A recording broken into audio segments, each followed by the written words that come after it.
Well, I'd like to thank everybody for coming tonight. So with that, I'll call to order the March 13th, 2023 City Council meeting. Could everybody please stand for the Pledge of Allegiance?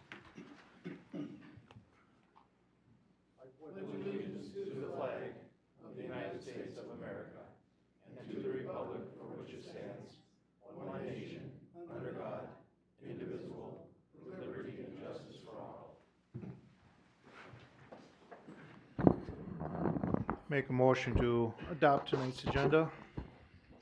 Motion made. Is there a second? Second. Go ahead. You second? I just did, yeah. Okay. Motion made, second. Discuss, all those in favor say aye. Aye. Opposed? We have an agenda. 4.0, presentation and public hearing. Public hearing, ordinance amendment. Thank you, Mr. Mayor. Item 4.0A, amendments to City Code of Ordinances regulating boards, committees, commissions, and authorities, and definition and rules of construction. This item was introduced and discussed at the February 6, 2023 City Council work meeting. The discussion focused on the need to clarify the selection procedure of the City Code for boards, committees, and commissions, and provide remedies to those situations in which council does not confirm recommendations of appointment. This item was referred to the February 27th, 2023 council meeting for further discussion, was tabled to finalize a definition of resident for inclusion as an amendment to Chapter 1, Section 1-2. The addition of an affidavit of residency was added to address these concerns. The only outstanding issue in the definition discussion is the days required to determine residency. The current proposal is a 183-day rule is used as a requirement of the Minnesota Department of Revenue. Sent as an addendum for the definition is an email memo from the city attorney that we may want to discuss and replace the definition provided in your packet with the city attorney's recommendation. At this time, staff requests that City Council conduct a public hearing at this meeting to amend City Code Chapter 2, Article 4, Section 271, and Chapter 1, Section 1-2. At the conclusion of the hearing, Council is requested to consider amending the ordinance regulating boards, committees, and commissions, which is Section 271, and definition and rules of construction, which is Section 172, and these are exhibited as Attachment 4 in your packet. If there's any issues with the definition section, I would also recommend that we separate this out and consider Chapter 2, Article 4, Section 271 as a separate item. So with that, I would ask that we begin the public hearing on these two ordinances. Before you do that, I'd like to express my disappointment at showing up tonight and getting stuff I've never seen before. There was plenty of time to get this information to us. As this says, it was introduced on February 6th. That's 5 weeks ago. And why are changes still being made and dropped on us at the last minute? I don't get it. I don't get that. I really don't. These are items that I sent out Friday afternoon after the packet went out. We just received those. So. When did you lose email? Excuse me? When did you lose email? Friday afternoon? It could have been emailed to us. I emailed it to you Friday afternoon. I didn't get these. I never got these. I've never seen them before. This is a compilation of what the city attorney recommended. But what it is item 3, which mentions the option of signing an affidavit. Now it's all in front of you or the city staff, but that's also or. It's if you don't have a valid unexpired license or Minnesota ID card, or can't produce a utility bill in the past 6 months, then that should be your option. But if you have those, but they just aren't conveniently showing you as a resident, then you can just sign something. That's exactly what I wanted to avoid. I move that we table this until you quit screwing around with it, and I'm getting pissed, Jack. I'm tired of this stuff. Quit screwing around with it, get it to a final form, let us see it, digest it, and we just have this done once. I'm tired of screwing around with this stuff. We've got a lot more important things to deal with. You got to knock this off. You're getting on my last nerve now. Man, I mean it. I can't believe I show up here and get this. I'm so disappointed. Anyway, that's my opinion, my motion. You guys can do whatever you want. Damn it. Well, there was a motion made to table. Is there a second? Second. Motion made second. All those in favor say aye. Aye. Opposed? Table.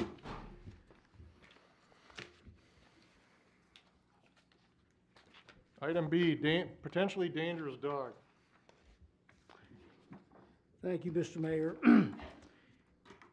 Item 4B is a potentially dangerous dog hearing we're having tonight, and we're requesting council to determine by hearing if a potentially dangerous dog determination issued by the city administrator to Stephen Grubb should be sustained, modified, or removed. The request for the hearing relates to a bite injury incident that occurred on December 14th, 2022. The Anoka County Sheriff's Office reported that a German Shepherd dog owned by Stephen Grubb was involved in a bite incident with Angel Norrie at 3538 228th Avenue Northeast. Since the matter was apparently unprovoked and off the owner's property and not under the physical control by the owner, a potentially dangerous dog notice was issued by the Anoka County deputy reporting this incident and confirmed by the city administrator. Mr. Grubb's dog was not licensed at the time of the bite and remains unlicensed as of March 9th, 2023.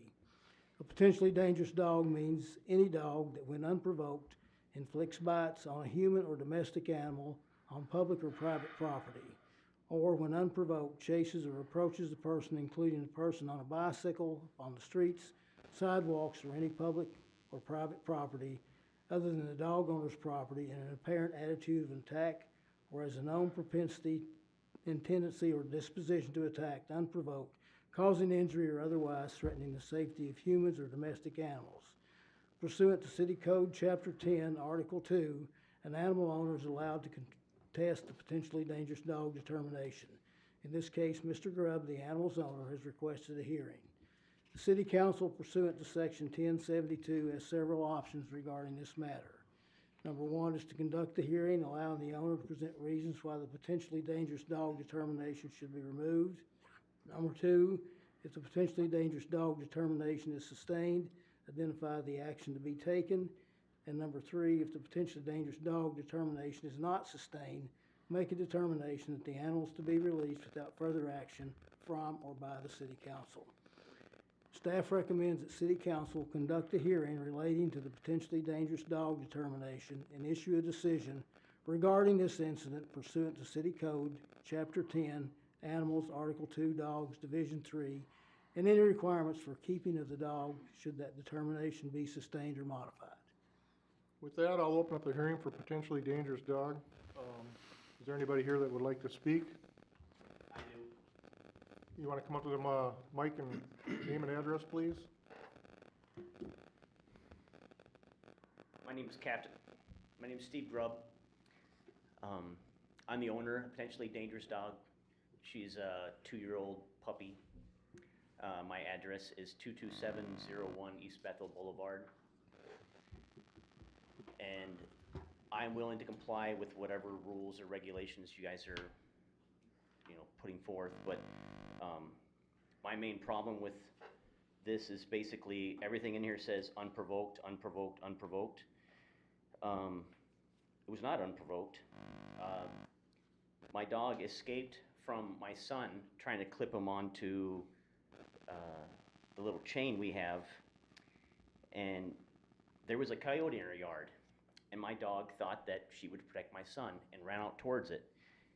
In doing so, she was bit in the nose, and she ran towards the neighbor's yard, and the neighbor saw my dog and yelled, "Hey, hey, hey," and reached for her.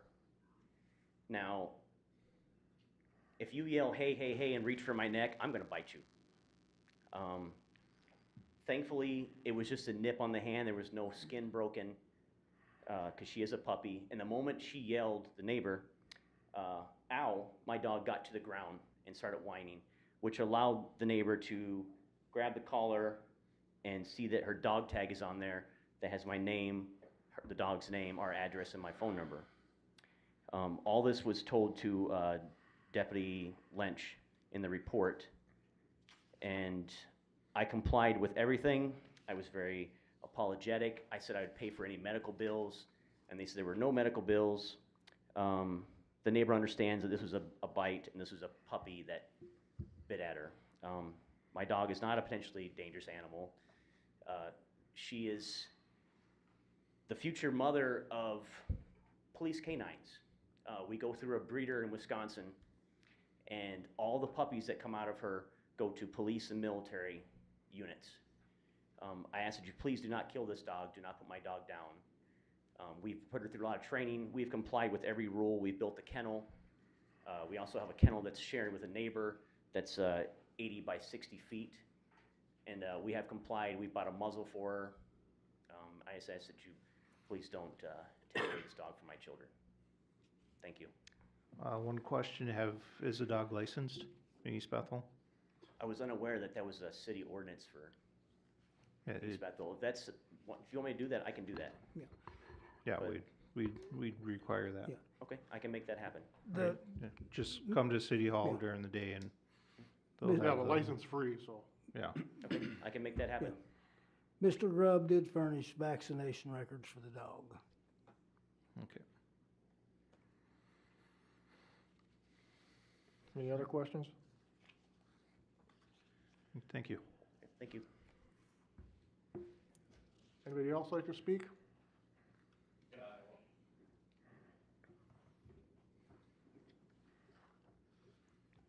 I'm Nick Ladis. I'm the homeowner where the incident happened. Angel Nori is my girlfriend. She's the one that was bitten by Steve's dog.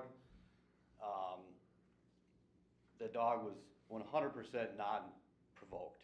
She was out shoveling the driveway from the snow, and I have it on camera of her not yelling at the dog, nothing, until the dog came up and physically bit her.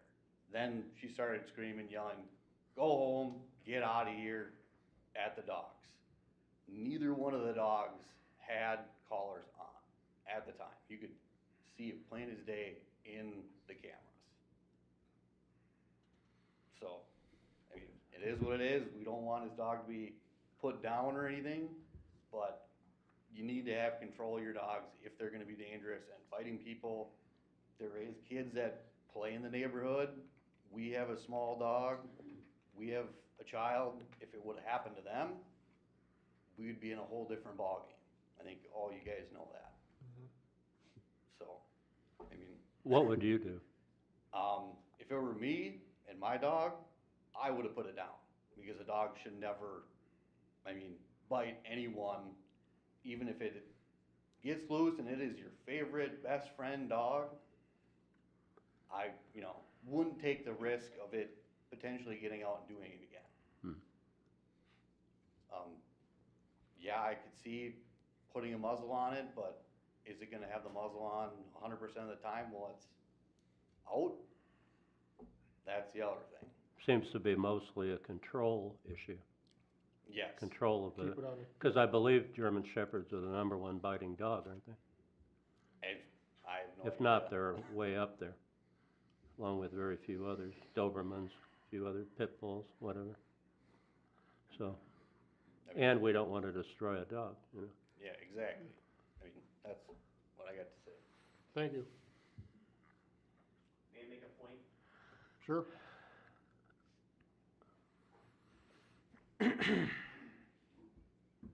I was unaware that it was my neighbor's, Nick's girlfriend. The police officer asked me not to contact anyone, the victim involved, out of respect, so I was unaware who it was. I did not recognize the name, and like I said, we offered to provide any medical, and they said there was none. And for the record, my dogs always wear collars. We never take them off. They always have a collar on, both of them. Thank you. Anybody else like to speak? With that, I'll close the dangerous dog hearing. Council, thoughts? Well, to me, it seems to be a control issue. And, of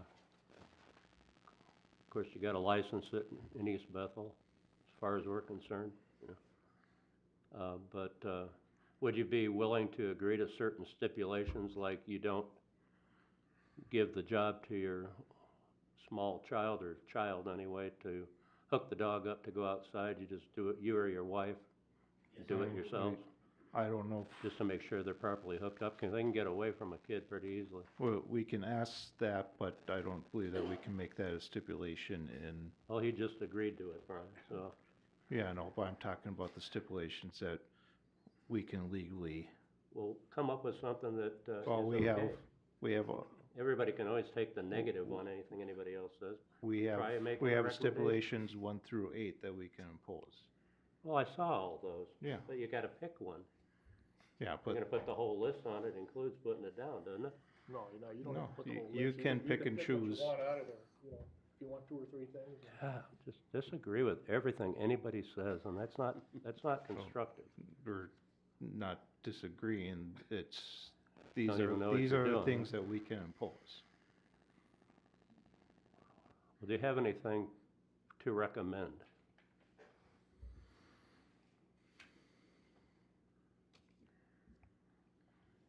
Proper enclosure? We can do proper enclosure. Is We that a can- feasible thing for a it- high-dollar it- dog? It sounded like he already, I mean, you wanna protect it- your dog from coyotes and stray dogs anyway, right? it sounded like he already had a kennel set up for it, outdoor kennel. What? We can do number 2, clear warning signs. We could do number 3, I don't think those are gonna work on coyotes and other dogs, though. Just going out on a limb. we can do number 3, standardized tag.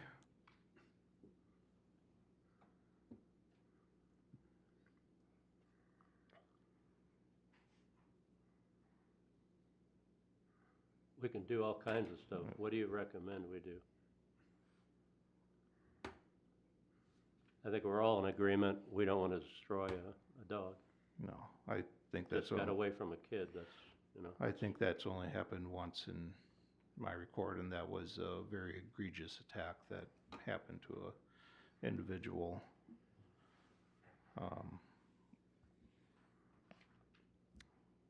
Otherwise, with some cases, even with, if there's no marks left by a nip, past councils have dropped the dangerous dog hearing, or the dangerous dog recommendation. Others have instituted a couple recommendations, and then those recommendations are held for 1 year approximately. At that time, staff reviews. If no further instances have happened, then the dangerous dog title is removed. But even if, say, in this case, if we don't stipulate anything, we drop it, this dog will still be on file for a year, so that there is record of this incident happening in case if there is another incident with this dog. At that time, there's now a pattern, and greater recommendations can be made that all of it. As far as this particular dog, if council so chooses to go ahead with the dangerous dog title, I would recommend number 1, proper enclosure. Number 2, warning signs. Number 3, a dog tag. Number 5, the dog is outside the proper enclosure. Dog must be muzzled and restrained.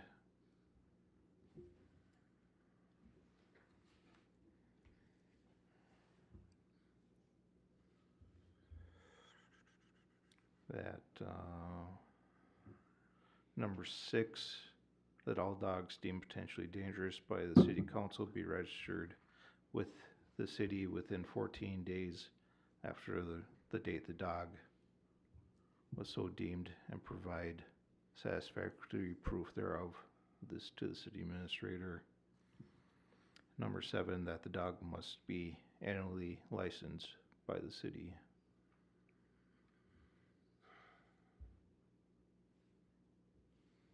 Is that your motion? That wasn't a motion, but I can make it a motion if there's no other discussion. Any other yeah. Make a motion, the second we'll discuss it. I'll make a motion to uphold the dangerous dog title or potentially dangerous dog, I'm sorry, for 1 year with items 1, 2, 3, 5, 6, and 7. Motion made second. What do you think of that? I'm willing to So- do whatever you guys ask. So these are fairly easy recommendations. And it sounds like you are already doing these sorts of Yep. items. So I would hope with that there is no other incidences and that in a short time, a year, that this can all be lifted and put in the past. Is there a second? Well, I think it's overkill, but I won't oppose it, so I'll second it. Motion made second, discussion. So the motion, all those in favor say aye. Aye. Opposed? That motion passes.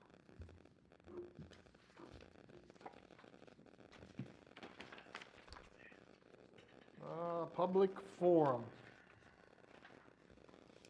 First is Joan Harvish.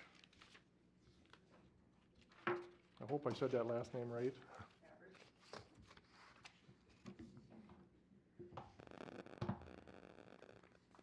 I just wondered if any thought has ever been given to a pool at the ice arena area.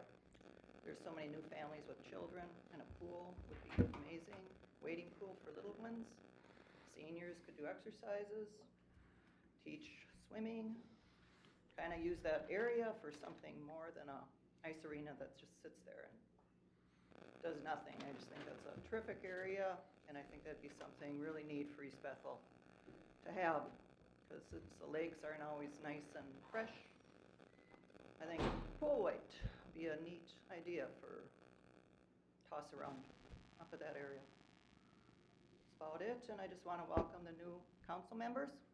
It's nice to get fresh faces, and thank you. That's it. Jack, why don't you forward that to the Parks Commission, see what they have to say about it. Will do. Thank you, Joan. Thank you. Thank you. Next is Janet Grote. I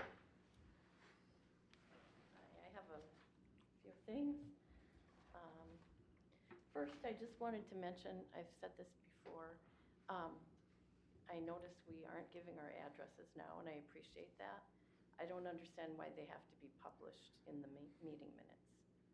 Could you move closer to the mic, please? You can pull it down if you want. Yeah, so, it moves around. Okay. I'm wondering why our addresses have to be published in the meeting minutes. I would just request that, if you guys need it, fine, but I don't think they should have to. I think it was To your point. I think it was a matter of public record that it's always been done. Why though? I mean, is it necessary? Is it an ordinance? Is it? Jack, they don't need to have the address, do they? We could forego that. I mean, it's I six would of one, it's 6 of one, half a dozen of the other. Well- Anybody can look up an address, but if that's the preference, we can certainly omit that. I would appreciate it. I think if things get controversial, sometimes people would hesitate to speak out, as I was in the past. So that was one thing. Another thing I've mentioned before, and I don't know how complicated this would be, is that meeting nights for East Bethel City Council is the same meeting nights as our school board in St. Francis. So if someone wants to get involved in both, they have to pick and choose. So just something to consider, maybe switching that up. Third, I just wanted to mention that plowing for our street anyway has been very good. I really appreciate it. I don't know if you want to pass it on to the drivers and whatever, but it's been awful years, you know, and I really appreciate that that's been done well. Usually people complain, and I don't want to complain. That's nice to hear something positive. Yeah, something positive. And here comes my negative, the public forum. I think it was the last meeting, I was reading the minutes from David Krepis. I don't know if he's here, I don't know who he is.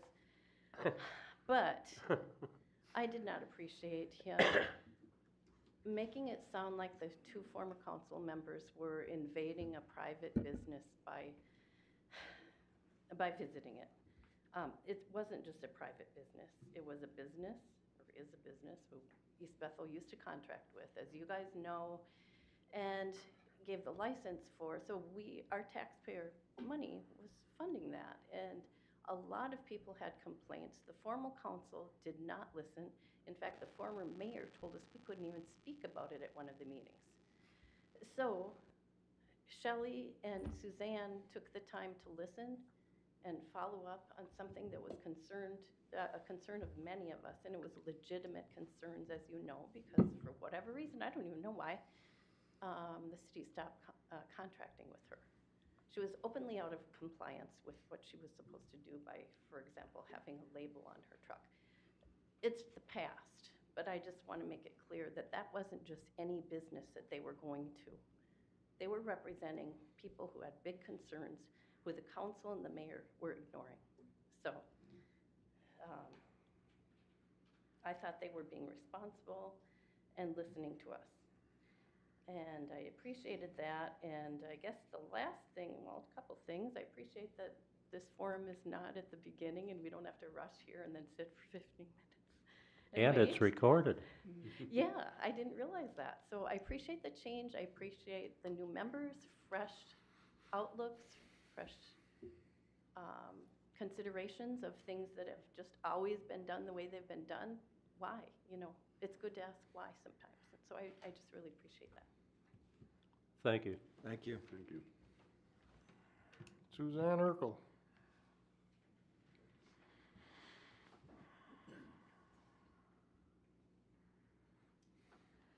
Good evening. It's nice to be here again.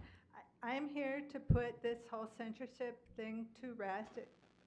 Something happened years ago and people still want to bring it up. What I did was, I was never trained that I couldn't do it, and I was never mentored. I was never anything as a new council member. I went to League of Minnesota Cities and they never said anything about it. But my side of the story never got told. When I tried to tell it, I was interrupted and I was never allowed to explain it. I actually went there because we had dozens of complaints over and over. People were coming to this podium and the city said, we have no complaints to get them, and it made no sense. There was people coming here complaining, but nothing was being done because they said there was no complaints. So I went there, I asked for Jim Smith to go because although I have extensive OSHA experience and I can know little safety things going on, I don't know the construction side of things, and I asked for his, I would have wanted to have his professional opinion. My plan, I called for a CSO. I did not ask for 2 officers. Her friend that was an officer came and he subsequently profusely apologized to me, profusely. I wish I would have insisted on it being public because then maybe things would have been a little bit different. So I went there. My plan was to go knock on her door. I asked for the officer because I know she's a conceal and carry, and I saw her reach back and tap her weapon once when somebody said something she didn't like to her, and another resident said that she did that to them too. So do I think she would have shot me? No, but was there a possibility that she saw me and pulled a gun out and a gun accidentally went off? That's why I asked for a CSO. I went there and I never left the easement. The officer was in front of me. I never got to talk to her. I never got to say anything because the other officer meddled where he shouldn't have meddled. the IUP said a city official could go there. That was my interpretation. I know they changed the IUP since then, but it was my interpretation. And when I listened to the previous Mayor Voss and other council members always talking about, I went and talked to this resident who was coming up on the agenda, I went and talked to that, I looked at their business. Why wouldn't I think I could do that? He went to businesses and then voted them down.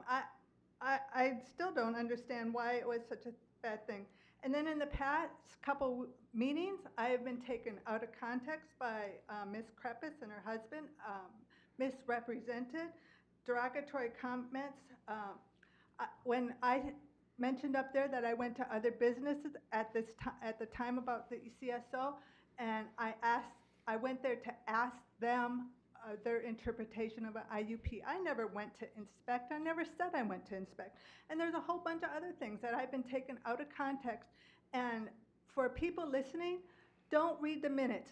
Go watch, if you're curious about something, go watch the video because the minutes are not representative. It's an abbreviation of what was said.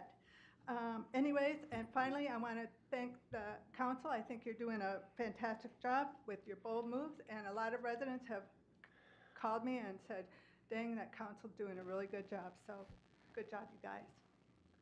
Thank you, Suzanne. Thank you. Gail Murphy.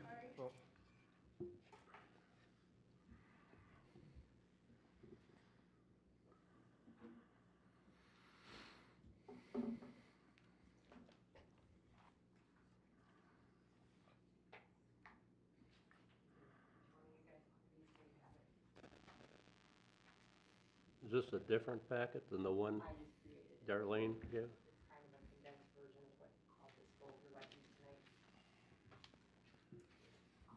Thank you.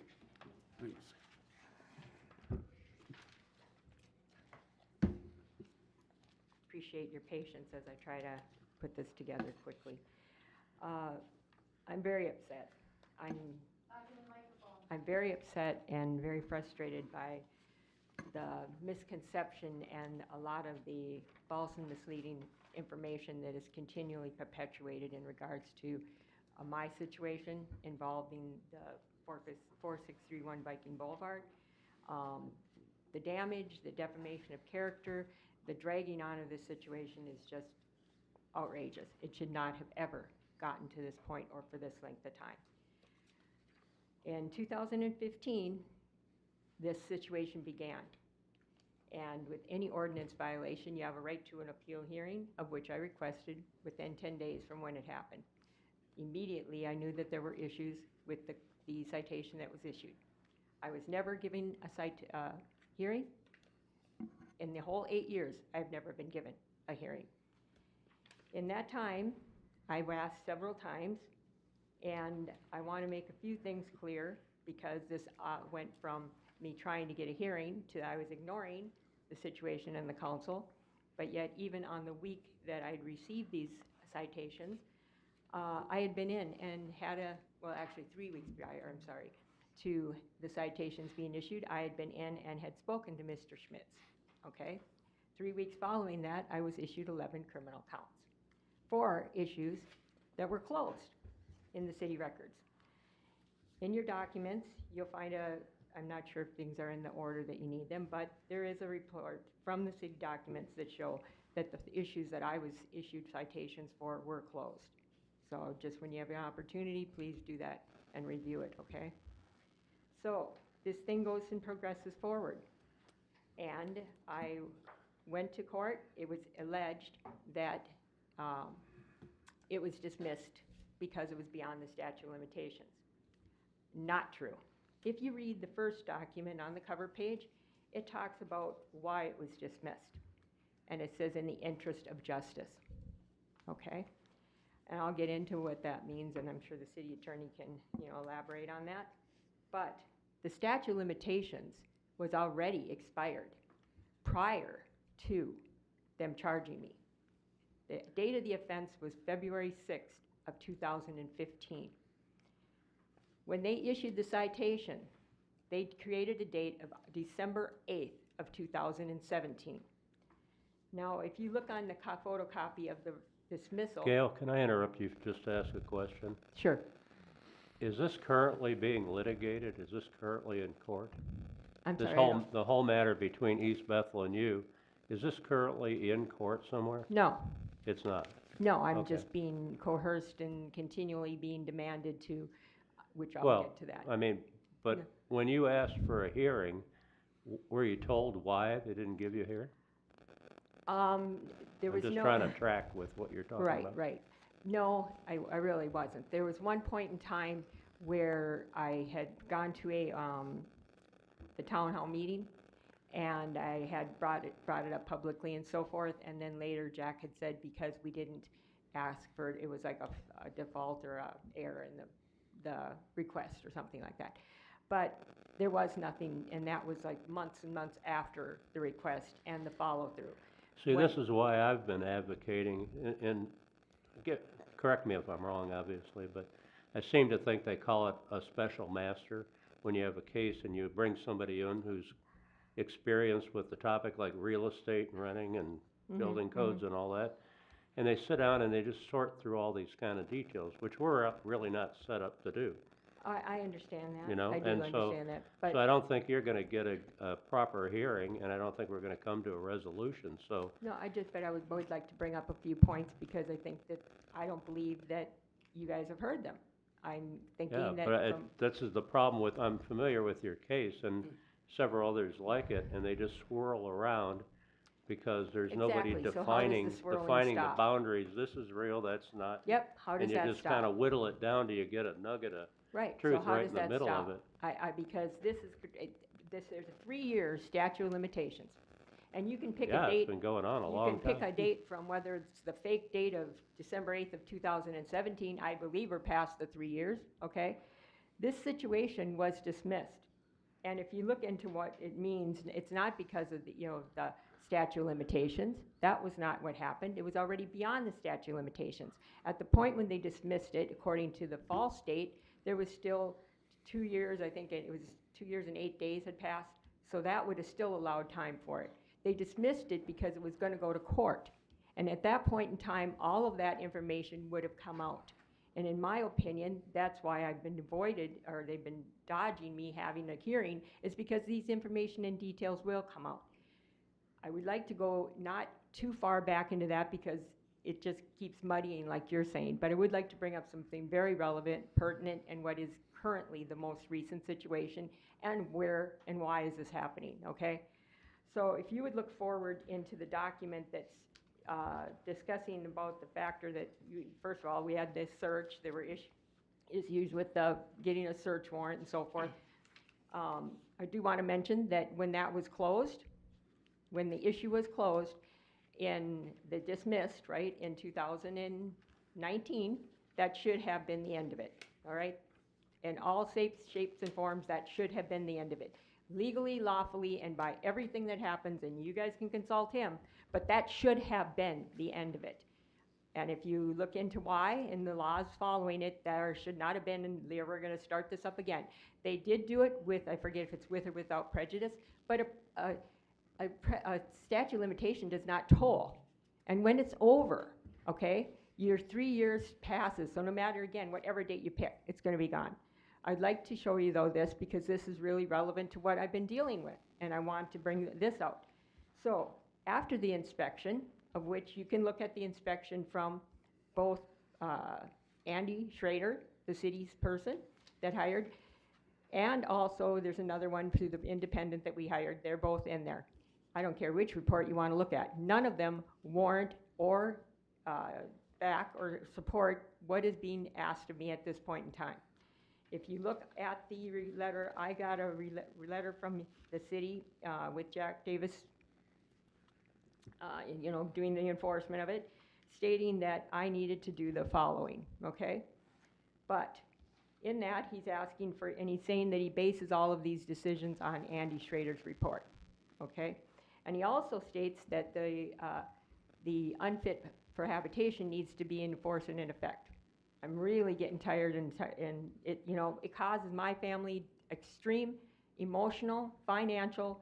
I have 3 teenagers, and they've lived most of their teenage lives under this. Under this 8 years. 8 years that they've lived this.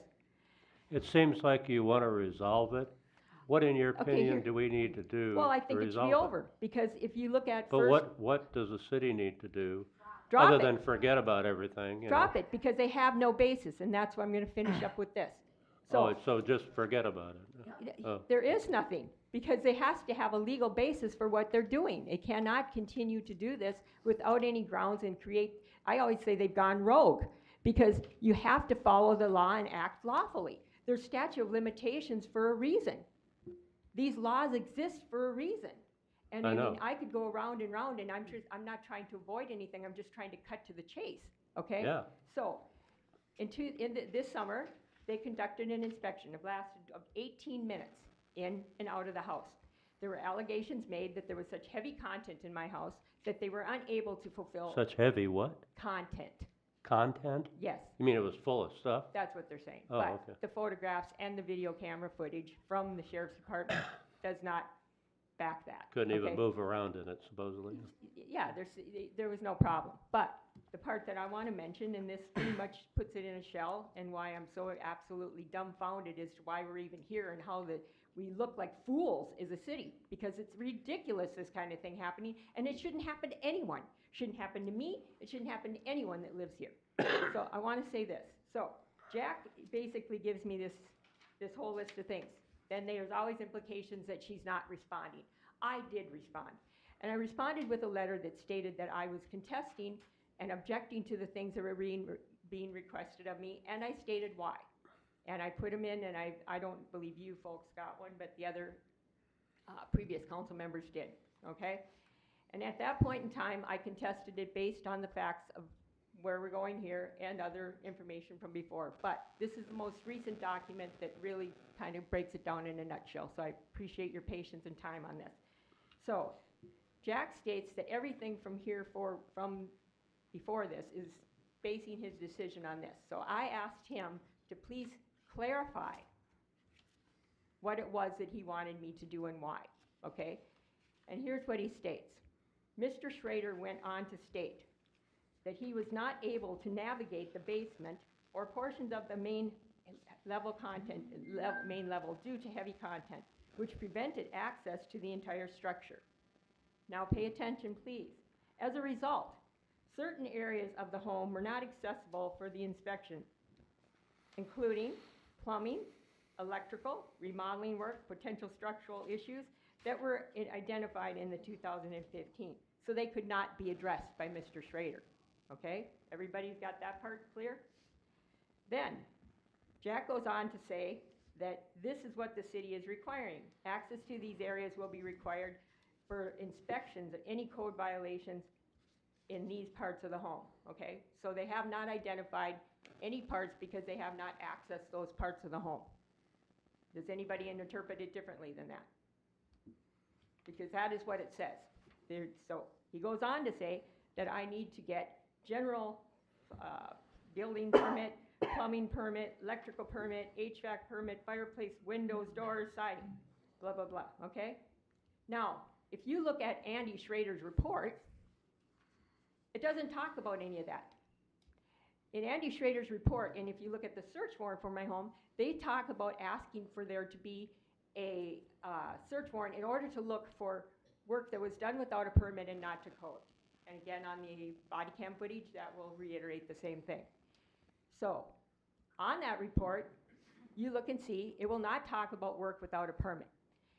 It doesn't say anything other than they feel that they also state that there's no handrails and there's no guardrails, which is not true. It's in the video cam footage and photographs as well, that they were there. So, at the point in time when I finished reading it, I said, oh, you know what, I'll repair the railing, that's fine, I would be happy to do that. Repair, not structurally change anything, cut beams, do anything. And I continued to get more information and stating that if I did not comply with this, that I was going to have more citations issued. Either do this or we're going to issue citations. First of all, yep. The last thing I've heard of on this topic that Jack told me was he said that if you have a proper inspection of your septic system and just pay the permit fees, no penalties or anything, That's not what for this any says. work that has been done, they'll call it good. The city will call it good. Is that There is not the no, case? that, I've not received anything May, of may that I, nature may I whatsoever. speak just a moment? Sure. Well, yeah. Gail, in corresponding emails, that was the offer that was made to you. You were sent 2 or 3 of those. When was the That- last email That that was you- after that. I'll look it up and send it Please to you do, right now. because I don't have anything. Because that seemed like your best option, really. Well, honestly, I don't, it's kind of the, I guess I would have to really, it's really, it goes against, I mean, I fought this thing for 8 years Yeah. out of principle Yeah, and it's having wearying, isn't it? integrity and bore the brunt of all of the lies and the stuff that's been said and the misrepresentation. At this point, I do want to say that this, I do want to make sure this is said, is that he's asking for all of these things and wanting to open the walls and have, unless I have this person sign off on this, and yet they're not saying that they have any proof on their inspection. They did a search warrant, they don't come up with what they say they did the search for. It's not even on Andy Schrader's inspection report that there was anything to do with work without a permit. Please review the report. And then if But you understand what it's like for us sitting here and having this river of information come at us? I'm sorry, I don't I know mean, how to give it's it, how very do I give it to difficult you? to like sort it out and I've yet to have a hearing and I'm pull it sorry together, I'm you here know? having It's to just do very this. hard. Maybe I'm mentally impaired or something, but it's just like, you know. Can you tell me how sensory what am I overload. supposed to do? Tell me Well, that's what I'm I'm trying to ask, is okay, we can't get back into 2015 and start life all over again back then. I'm sure many of us would like to do that, but we can't do that. And we can't bury ourselves in this hearsay, she said, he said stuff that just goes into an endless circle spinning around in the middle of nowhere. It never goes anywhere. What we have to do is we've got to define. Eric, you're the city attorney. When you get a situation like this, how do you start pounding stakes in the ground and defining the reality and stuff that you just forget about, you know? I think the Whatever, law I mean, but should we prevail. can't do that right now, right here in this public No, I forum. understand that, but I feel like after last week, or when the last council meeting was, I have, listened to it and I hear, oh, this didn't happen, or Jack said this, or that Yeah. happens, and Well, we're of gonna course be it gets getting in to my some of vote. that stuff coming up in the minutes. Okay, that's fine. I'm And just how trying things to are say represented that for around me, here. what I felt that it's absolutely necessary, I don't even feel that that's coming across tonight, is how do we have a city administrator, and this is the only one Again, that I don't know. it's the he said, she said stuff. It's a document. How can you say he should, she should? But what I if just told read you this? about, as far as the latest offer that Jack showed to me, is real, and he needs to get it to you if you haven't gotten it already. And I thought that was a reasonable, because we're advocating for you, but there's got to be a meeting place somewhere out here that isn't at both ends of the earth, you know? Because that'll never work, you know. So I don't know, I feel like I feel like I'm kind of being called out here on this, and I'm looking at it. no, I'm and trying to like, figure I've out been we're stuck trying with- to figure Me out how too, to and help I've been you. stuck with it for 8 years. You've been I stuck know. with it for, what, a few months? And very minimal. and Oh, I'm sorry. dealing with a case of my own across the street that's I over know, 15 years. I'm familiar, I know. You're a piker compared to that one. And I got the But same then there's reaction some- about that. It's let's just resolve things. This dragging stuff on forever is so pointless. You don't think I agree? Do Yeah. you think I wanted I a know search you warrant agree. for my home? When the charges were dismissed, that should have been the end of it. There was no probable cause. There was no reason to come back in there. There is nothing more that should have happened at that point. And yet, I didn't have a choice in the matter. I didn't get to dictate that.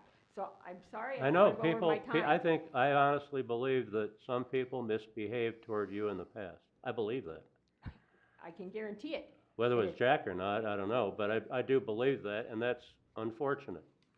And we need to move on from that and find a But we resolution do, to but don't this. we also have to hold our people accountable when these things happen? Shouldn't there be accountability and documentation? We have more accountability for a dog Yeah, than we but do if all of us people. sought vengeance for every wrong It's not done to us about in life, vengeance. It's you not about never vengeance. wind up living your life. You just worry about every wrong done to you. Kevin, I respect you so much. This is not about Well, I don't know vengeance. if that's well placed, but That's true. I do think so. I really do. I but you know what I'm saying? is I there's, do you got a understand what life you're to saying, live, but or you there's a can worry about difference. everything anybody ever said about you, That's not where I'm at. you know? But I want to believe that these 8 years will matter, and at the end of it, there's something that is going to prevent something else from going through what I have I had to go understand, through. and I think that's laudable that you care about it. I do. I do too. After what I don't happened when I wanna see built my the, house, I don't wanna ran see the for people mayor. of I East ran Bethel I- abused by the city of East Bethel. And you know what my big hang up is, and that's we all got made debt slaves by Yes, I people know. who sat on the city council 12 years ago and who were already voted out and who still put us under debt slavery. I understand that. And those people, in my opinion, just my personal opinion, should have served jail terms for that. But that's water under the bridge. And I agree, and I believe in the God grant me the And serenity. so we're trying to figure out ways to keep it from ever happening again. We're working with legislators who will change Minnesota's laws for statutory cities anyway, so that no 4 people can ever do that to 11,000 people in this I state again. understand, and in that capacity, I agree with you, but I don't think this should be allowed to happen either. This is I'm a family with I teenage understand. children that I had to do, go I through this. really do, Gail, I And it can happen understand. again if the people are not held accountable, and if we don't identify where the mistakes happen, where the abuses of power happen, and why But with it all went due on. respect, you do seem very concerned with retribution to me. Why do you say that? What would restitution Because you're be? still locked in those past things that happened 8 years ago. Okay, people misbehave. I had people come onto my property one time. This is today. Uninvited, it was trespassing, and took samples of our water out of a well without asking me and stuff like that. They were trying to set us up. Well, with all And respect, I would talked to them, disagree. and I made it clear that if they, wanted to meet the sheriff, that they should do that some more. Okay, well, with respect to both sides, we are Yes, I know. far Your over time. 3 minutes, Right. and we're not Oh, gonna are we? solve, All we're I'm not saying- gonna solve it right now. All I'm saying. One future suggestion could be, Jack, who is the process that we did with that one egregious dog bite? We had a special attorney come in. Arbitrator? I think it gets dropped now. There's no reason. Well, You can look at, I would like you to review the Well- before you say anything, I'd like you to review the documents that I've given you tonight, please. it's a second packet I've gotten. I'm sorry I mispronounced your name. I called you Darlene instead of Christine Dahlman, sorry. But anyway, I do have another packet from hers regarding your problem, your situation. So this is the second one, Please actually. review what I'm saying. I never received the letter or whatever it is that Jack's talking about. Again, And we've got to get an arbitrator of some kind involved in this. Someone who doesn't have a vested interest on one side of it or the other, who just looks at the information, the facts, and puts it together. And that's what I was just bringing up, Well, Yeah. good, then I did it for you. that we have a very special, Get that forget administrative the, judge, yeah. I forget the technical term, but Yeah. he's I'm a little Special independent. master, He's So- independent. Arbitrator. He's independent. He comes from a totally different city. He has several long years in law. He's done a good job in the past.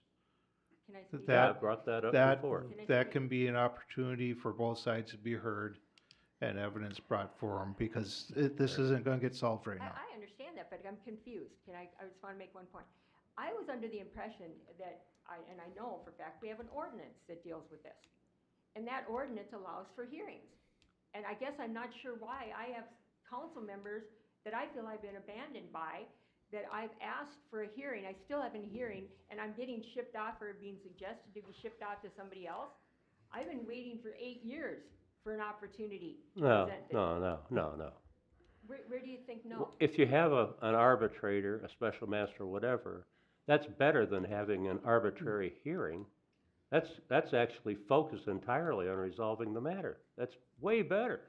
Well, let me review that so that I can be. Yeah, I mean, that's Let way me better. I let would me go look for into that it. Like I said, anytime I'm over not all the knowledgeable hearings in that the world. area. Let me look into it so that I can, or if you have any information. Well, we on need it, to make please send it. we need to identify such a party and make a formal recommendation to you and say, let's sit down with this individual representing the city and you, and let's just focus on properly resolving this matter.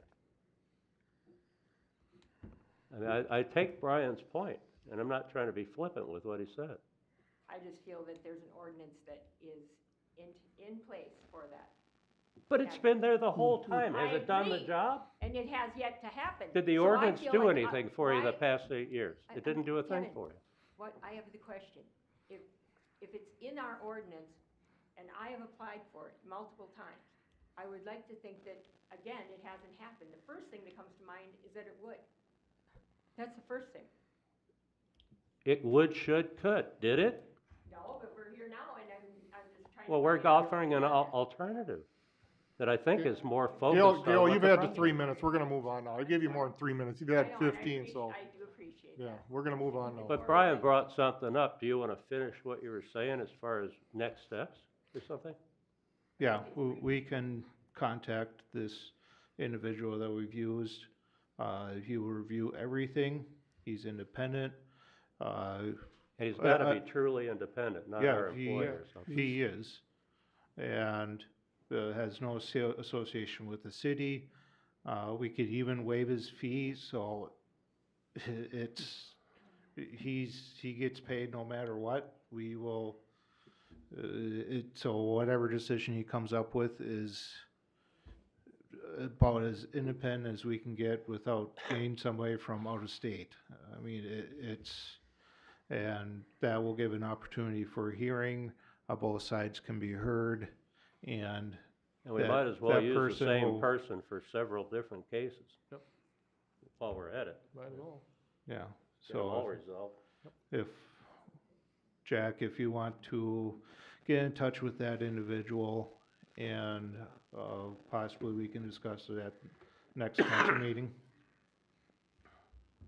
If that sounds, We certainly can. This is called an administrative hearing, and the hearings officer we use is an attorney that's out of Coon Rapids. He's done 2 cases for us. If this is the one you want me to contact, we can certainly arrange that. Moving on, Christine Dahlman,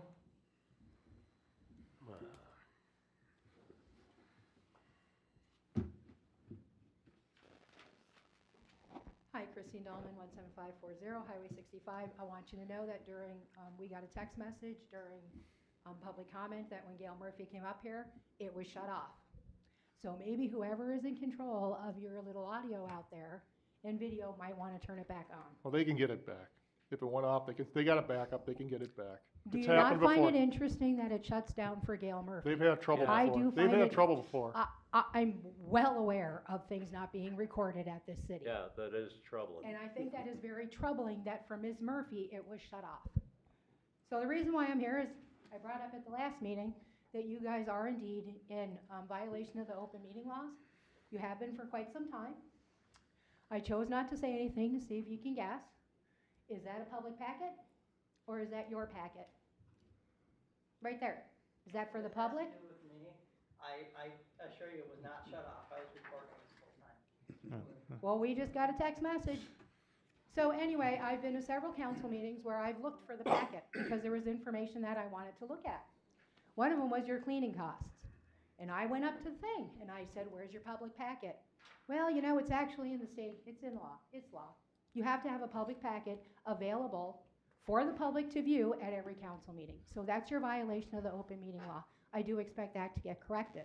Now, the remedy is for everyone that I have documented, which I can go back in quite a few now, it's $300 I could sue the city for. That's not my intention. I have no intention of suing the city for $300 for each offense. What I'd like to see is Jack Davis do a competent job. So, I watched the work meeting.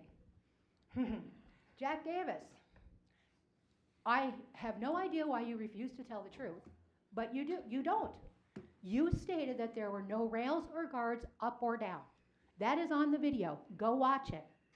These are pictures from your independent inspector. And I can understand why, Ms. Murphy, when you say an independent arbitrator. Christine, I'm gonna interrupt you No, right now. you're not going to. Christine, There Jack, were no rails when it was first inspected. That was my statement. These rails right here don't meet code. So listen to what I'm saying, please. Okay, the house doesn't have to meet code, and read Mr. Quaid's. Read the report, read the inspection that she had done. That is not the way you said it at the meeting. You said there were no rails or guards. You didn't say in the 2015, which by the way are past statute of limitations. The photos I'm not I doing it. referenced were from 2015, not from that. And there were rails in 2015 photographs. Okay, again, we are Anyway, not going I'm not gonna to argue with you, and correct you're not this supposed session. to, you're not supposed to, interact with us, right? Well, we already So, have been, so. When I'm Here's- called a liar, You Christine, I did. need to You defend missed. myself. Okay, let me, okay. Well, you certainly didn't tell them the whole truth. And you certainly didn't tell them that it was from your inspection in 2022. You did not say, oh, by the way, those photos are from 2015. Anyway, I'm not going there. There's the pictures, and these are not dated. I really have a question about why your independent inspector's photos are not dated.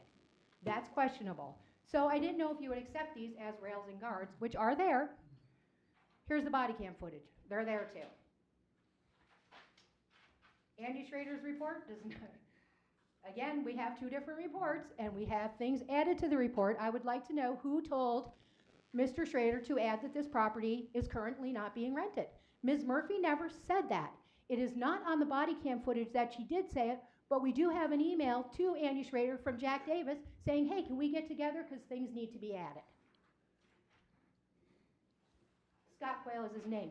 His report is wonderful. I believe the intention of the city of East Bethel was to condemn her home. And you know why I say that?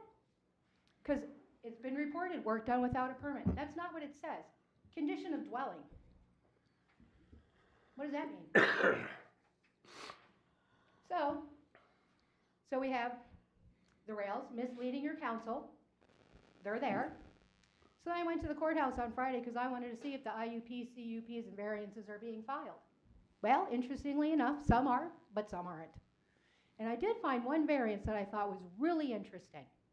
Apparently there was a resident who lives on East Shore Lake Drive who put up a shed that couldn't be where it was, not the size of the shed, but where it was located. Your city inspector told him to tear it down and take out the electric. He did electric underneath it to the shed. Did he tear it down? Did he do anything? Nope. 2 years later, he got a variance to keep it. The way that the city picks and chooses who has to follow. And when did this happen? 2022. 2022? 2020 is when a resident called and complained because it blocked her view, and she said, and I want to know, impervious surfaces. It's over by the lake. A house, a 4-car garage, and a cement slab. It could have gone anywhere else. The city gave him an ordinance that it could be closer to the shoreline. And this resident was here, and she was not happy. She said, it does not need to go here. I'm not sure what the hardship was. Seems like he might have had another place to put it. But again, pick and choose who has to follow and who doesn't.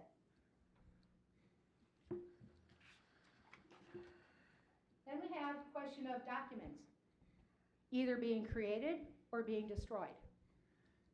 Shelley Beck came to the city hall because of her horse. The city could not find her permit. Luckily for Shelley Beck, it was filed down at the county and they had it. Where did it go from the city? Don't know. Tammy Gimple put on an addition to her pole barn.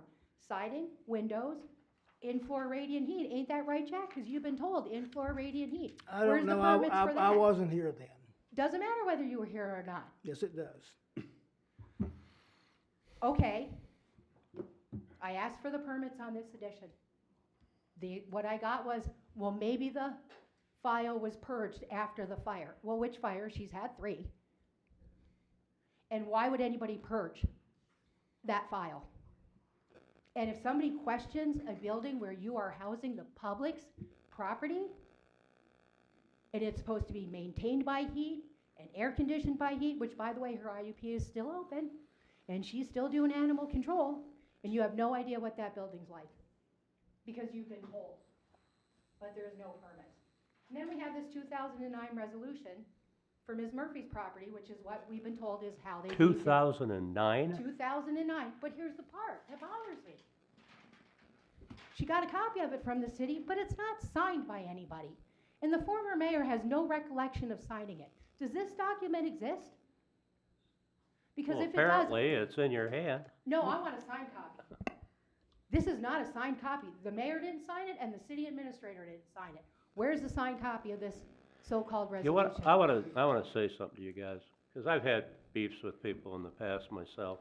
I know it's hard to believe, but,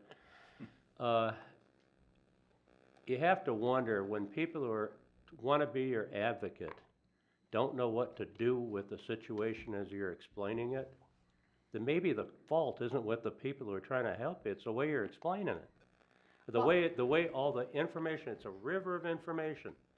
And we're sitting there trying to help you, and it's blowing us right out of our shoes. Right. And so, Imagine trying to go and through that's why I everything. get back to And how I'm- do we actually and I'm deal with good, it? you know. Excuse me, how do we actually deal with this in a manner that provides resolution as opposed to an endless river of stuff? At some point, you want to see resolution to problems, right? Well, let's get some resolutions here. Well, that's what I'm trying to And get I'm at, not is how do even- we we're do not that? even speaking Obviously, the about Ms. river of Murphy's, stuff isn't But you know what? working. All roads point back to where? What? All roads point back to where? For inspections I not don't being know. You're done? asking They the all point question. back to Jack. Oh, Seriously. You allow Tammy Gimple to run right now, outside of her IUP, she's running a rescue that she's not permitted for, she's selling dogs off the reservation, she's doing fun, saying supposedly the money's she runs a going reservation too? for dogs, I'm kidding. or a rescue, sorry. I was But she making a gets the joke, sorry. dogs off the tribal land, and she's selling puppies. But, She's not again, permitted to. our interest as in our Again, position, excuse me, as our interest as in our position is to seek resolution, peaceful resolution with situations. Well, pull her permits for being outside of them. That's what we're trying to get at, that's what we're after. And as far as Ms. Murphy goes, I would understand why she might be a little hesitant to do an arbitration with somebody, because that was supposedly an independent inspector too. Well, Glenn Terry?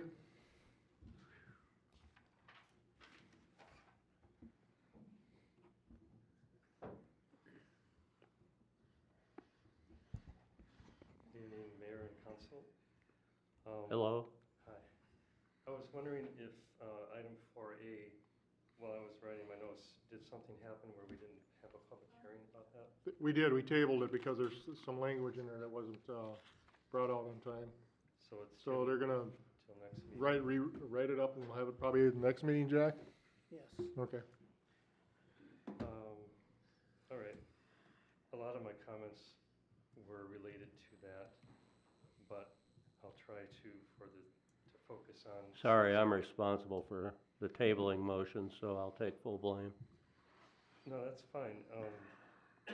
But just as long as we have a chance to address the issues that were going to be coming up. Yeah, will there be a public hearing with it There'll be a again? public hearing on the next one, yeah. Public hearing has been Yep. tabled. Yep.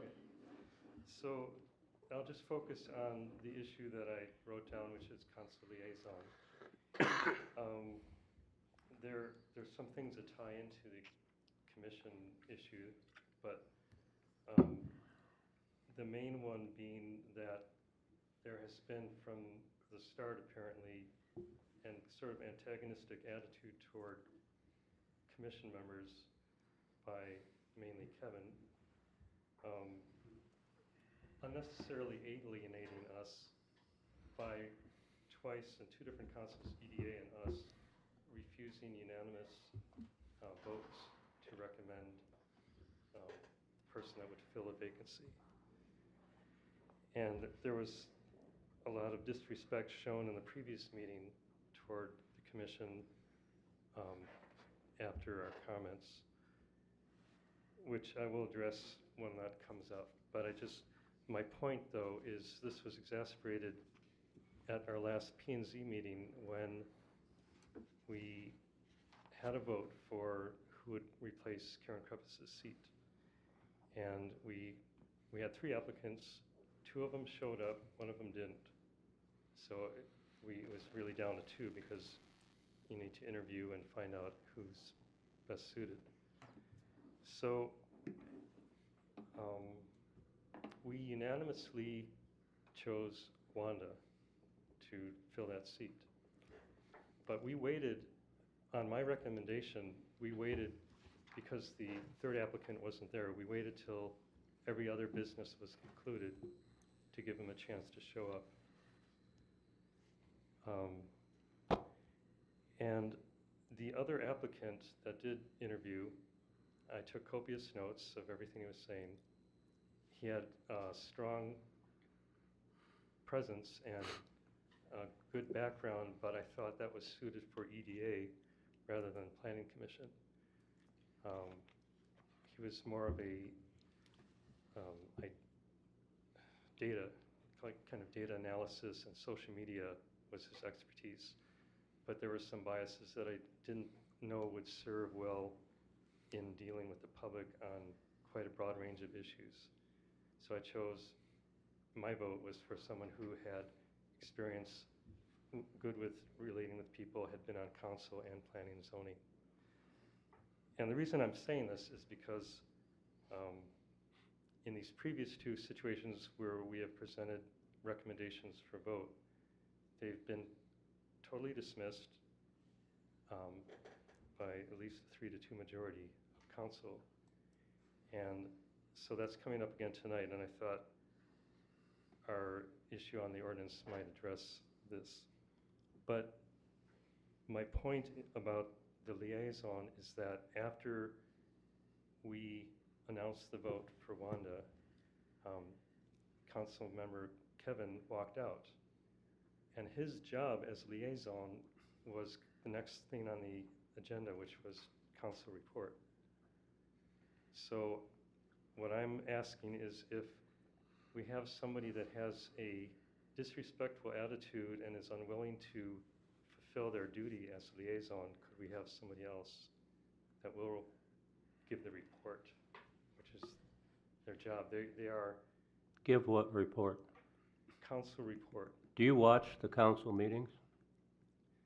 I tend to not. We spent thousands and hundreds of thousands of dollars for this media center.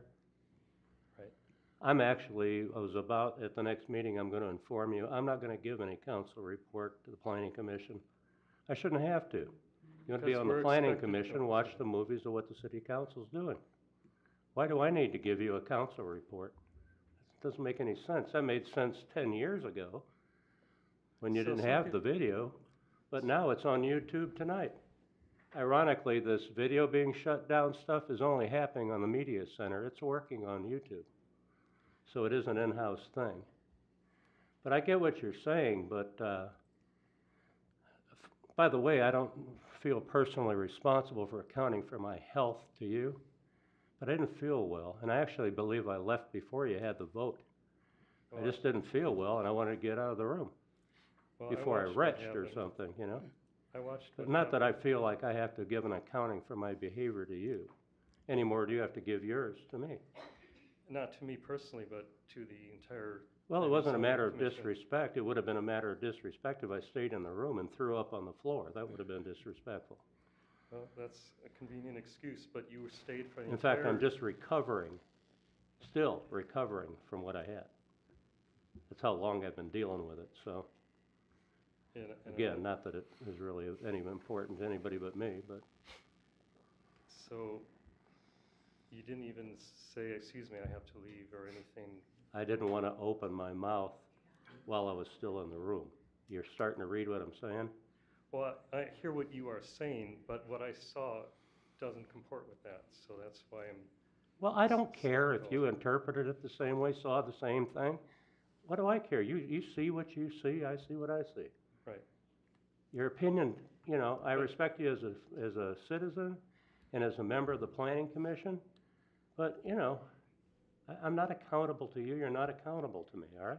But you've also confirmed the bias that I just said. You don't intend to do a council report, and you're saying I should or anybody That's my else. inclination, I think it's redundant. Besides, then you're at the mercy of me leaving stuff out because I'm 68 years old and I won't remember everything or something, you know? So the report isn't just to reiterate what went on in council, but you are a liaison, and that's the opportunity to communicate with us. And if we have questions for you, which we might have based on a previous council meeting. Well, I'll do that. In council report, I'll just say, anybody have any questions? Okay? I'll just say, any questions for the city council? Anyway, Okay. my recommendation would be to have somebody appointed who would actually show us the respect and do the job that liaison does. Well, I think we're gonna have coming up, if we ever close the public hearing, or the public forum, I think we might have some interesting developments coming up for you. I wouldn't be surprised. And that's part of what I wanted to address on the language of the ordinance that says, in the event Commission members shall serve staggered terms of 3 years and may be removed by a majority vote of the full city council. And we didn't put that in there, that's been there all along. Right. I wanted to recommend that that be a unanimous vote, so that it's not No. on the whim. No. Can you hear my reason for that? We know exactly what your reason is for it. What is To make a supermajority so it's more difficult to be removed. No, It's so not that a very person complicated. gets removed because they've done some egregious act that everyone can agree the person should be removed. When's the last time the council removed a member of the planning commission? It was Jim Miller, or Yeah. Jim Smith, I mean. Yeah. Right. Yeah. So don't you think it would have been? Was that fair? unanimous? Did Suzanne vote for that, or? That's what I'm saying. Is it right for people that have a certain agenda to remove somebody? That's why we have elections, sir. So you have stated that you have a 3-2 majority in this council. Well, it doesn't matter whether I state it or not, it's a simple fact. Right. See, in planning and zoning, we have 7 individuals. We don't have a majority of anything, because we listen to each case on its merits. We don't take Jim and Tim's With all vote due for respect, granted. I've been watching the planning commission for quite some time, and as I expressed at an earlier meeting, when I saw Elevage come back in a totally transformed nature, Yep, completely different, and nobody even thought to ask the question about traffic impact. because the roads committee is who dealt with that. No, that went back, that was a poorly done, I read the study. And it was a poorly done study to begin with. It was too narrowly focused. It didn't include impacts on crosstown, impacts on biking. It was a rotten road study to start with, traffic study. And nobody even thought, and the person who brought it up actually a year before was Suzanne Urkel. At the council level, she's the one who brought it up. I watched that meeting too. So when you guys didn't even address the most basic thing, it made me wonder, what are you focused on? Is it just saying whatever Jack wants is what we'll approve, or is that what it is? I don't know, that's projection on your part. Well, And it's- your whole speech so far is projection. How do you figure? So, you know, Give me an okay, so I'll example. join on, you know. Give me an example. Okay, well, we've gone over 3 Yeah, we're minutes. 3 minutes, Glenn, so Yeah. we're gonna So- move on. Thank you, Glenn, for your remarks. 6.0, the consent agenda. Make a motion to approve the consent agenda. I'll second. Discussion? I want to pull C and D. I want to pull B. B? Yep. Okay, you're up first then, B. We have to approve A. Oh, one last one, A. All those in favor of A? Aye. Say aye. Aye. Opposed? That passes. A passes. B, go ahead, Tim. I got a question here for Jack. According to the last meeting, was the public notified of the quorum prior to the meeting? The public forum or the public hearing? Our council meeting, was the public informed prior Yes, to you announcing that there was a quorum in the room? As to, announcing a meeting was taking place for these people or that commission or anything no, like that? we post a notice out on the board that says if there is more than a quorum, these people are only here as private citizens. They cannot conduct any business, associate with each other, or act as a representative of that board or authority. When did that go up outside? It goes up on the day of the meeting. Okay. Next question here then, I'm gonna talk to the city attorney just for a second here. Can you speak closer in your mic, Mac? Jack, you have the volume levels turned up right? Because I'm sitting How's 2 this? seats Is this away, I better? can hardly hear him. Is this better? A little bit. Okay. I'd like to talk about what happened that night when you talk about violation of open meeting laws. When you have a meeting, okay, that is a public meeting, which is our meeting, a city council one, which is, you know, regular published agenda. A quorum existed in that room that night, and it was called out by Jack Davis while we started. And I can assume that this was done in an attempt to at least make aware of the people that were here from that committee that this situation existed. Now, even after that was said, that quorum went on to openly discuss city business, council business. It even went as far as asking for a reinstatement of someone on that board. Is that a violation of open meeting laws? I did not see any or hear any violation of open meeting laws during that council meeting. What is important is that the residents and the citizens of the state of Minnesota were informed that a public body was meeting and engaged in official business and was able to be present and witness that official business, and that was the city council. There are other commissions, committees, and groups that, such as an example, Planning Commission, that obviously if there are residents who wish to appear in their individual resident capacity and have the right by constitution as well as statute to have their views heard in that capacity, they could do so and are not prohibited due to any quorum, because the idea behind a quorum is to ensure that public business, the public is informed of that public business is going on. Those individuals, as your city administrator aptly noted, that there could possibly be more than or at the quorum of those various committees and so forth, wanted to make it very clear as a matter of law that those individuals were not meeting in their official committee commission, but they were here as they have every right to be as residents and citizens. Okay, can you check into for me for the near Microphone. future? That statute 13D04 of public hearing notices? Sure. Because I'd like some clarification on that, because what I'm hearing doesn't match up with the state statute. I've read the state statute, I'll reread it. Thank you.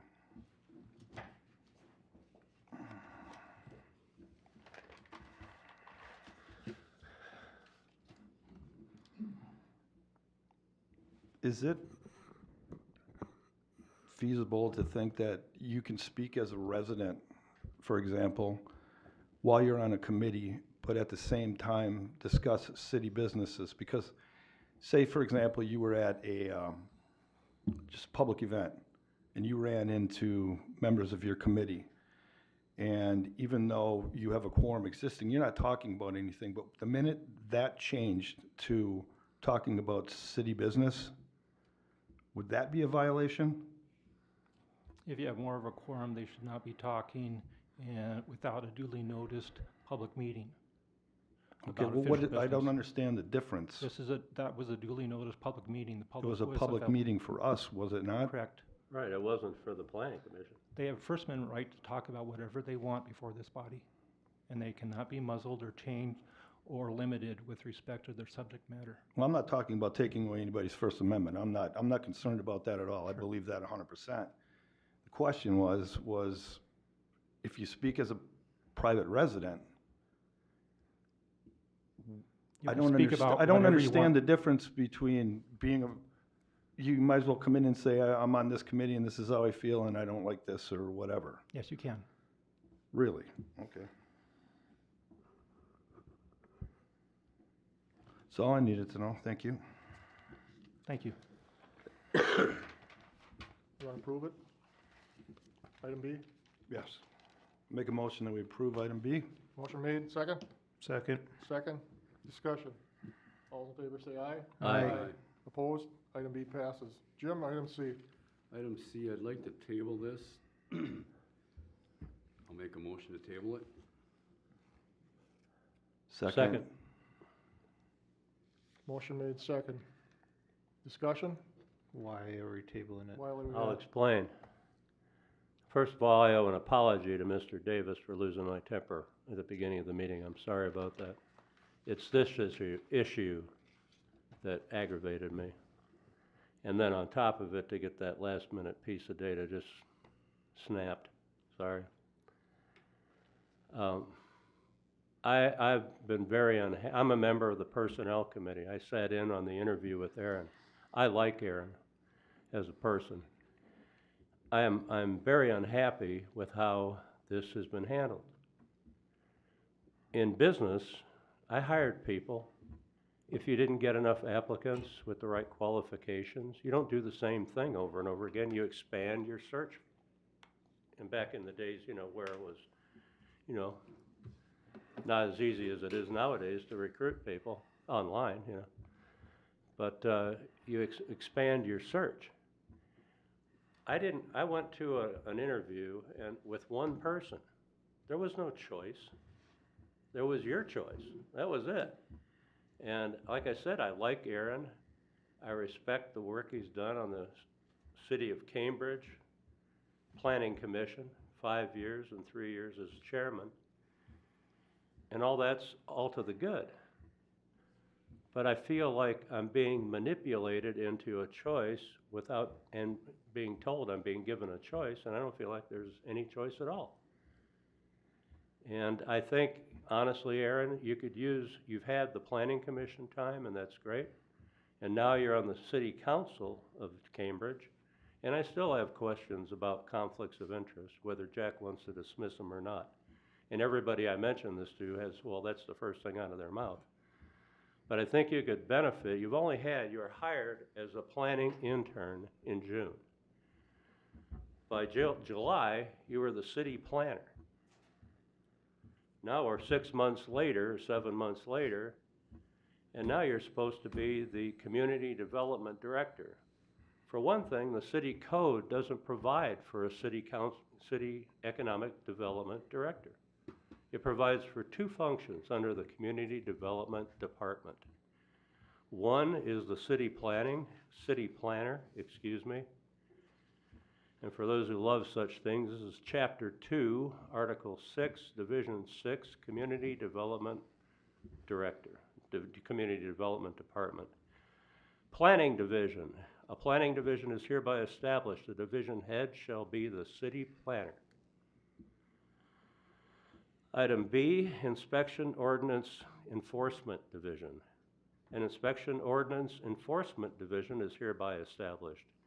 The division head shall be the building official, who I believe is Nick Schmitz, isn't it? Yes. Yeah. I like you. I think you're a very bright guy. You've got an interesting background. I think you need more seasoning in working with a staff to handle planning-related and enforcement-related issues. That's my personal experience, just based on, 45 years of business experience, much of it in senior management, for whatever that's worth. But it wasn't in government. It was in private business. But more to the point, I think what we need, and I'm going to be totally honest. I think it's disrespectful to you, Aaron, to have the situation manipulated as though you wouldn't earn the job on your own. It had to be manipulated for you. I don't like this. The whole thing is just not the way it should be. I think we need to table this for now. We need to reinitiate the search, because a salary that pays $80 to $110K ought to attract a whole lot of attention. But when you're only advertising in a local newspaper, and I don't know their circulation, but I don't think it's huge, or on the city sign out on 65, or on the city web page, or on the web page, the For Jobs page of the League of Minnesota Cities, which is what I understand is where it's been advertised, that's not exactly, fishing in the ocean, So I think it needs to be expanded and needs to be done more broadly. Again, what we want is a diversity of people and not the same rehash, kind of approach. And that's my honest feelings about it, and that's why I believe for now this needs to be tabled. You've had a meteoric rise as it is, from a $17 an intern to with the $1,000 we agreed to in what was it, December after Stephanie left, yeah, you're up there in pretty nice heights, you know, income-wise and all that, and that's great, I'm happy for you. But I think we have some questions that need to be addressed, and I believe these processes not been conducted properly yet. And our job is to do due diligence on behalf of the people of East Bethel. And when you want to do due diligence, it requires good information. And all the information you can get, and sifted and weighed and all that kind of stuff. And I just think the process has been truncated, to use a never used word. And I'd like to see it done better. And that's all I got to say about that.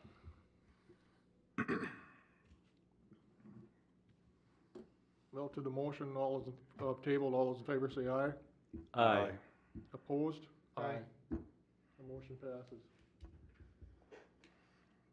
So I guess we're gonna have to, put it back out again? You want to see that re-advertised? Yeah, Okay. but not in the same narrow channels. Broaden it out. If you need to talk to a consultant, talk to a consultant, you know, whatever. But the channels are very narrow. You know, if I were a cynic by nature, which I am, unfortunately, but a cynical view of it is you didn't want more applicants. You already had your mind made up. No, we had 3 applicants. 2 of them withdrew at the last moment. It's like fishing for an enormous fish in a stream. There might be one come by, but not real likely. Big fish like big water. And so I just think it needs to be more broadly put out there. And it's not any casting of aspersions on Aaron, it's about the process. Item D, Jim? Jack, I got a question for you on item D. There's no page number for that. What's the reason for that? Must have been missed when the packet was prepared. It's in the consent agenda, so, I can't tell you why the page number was omitted. Usually, something like this too, isn't this usually a standalone item? No, we always put these hires under consent agenda. And that's why you're able to pull them and discuss them. Okay, so I would like to make a motion to send this back to the planning commission for, interviewing more people for the position.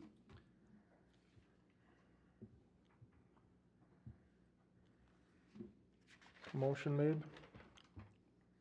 Excuse me, Mayor, the table motion is still on, We voted on it. or is it being substituted? You're pulling it, and now you're gonna have a motion to send back to the planning commission? Is that what I'm This is understanding? for the This is planning for commission D. one. Okay, C's my already done. apologies. The first one was My- for the community development. My apologies.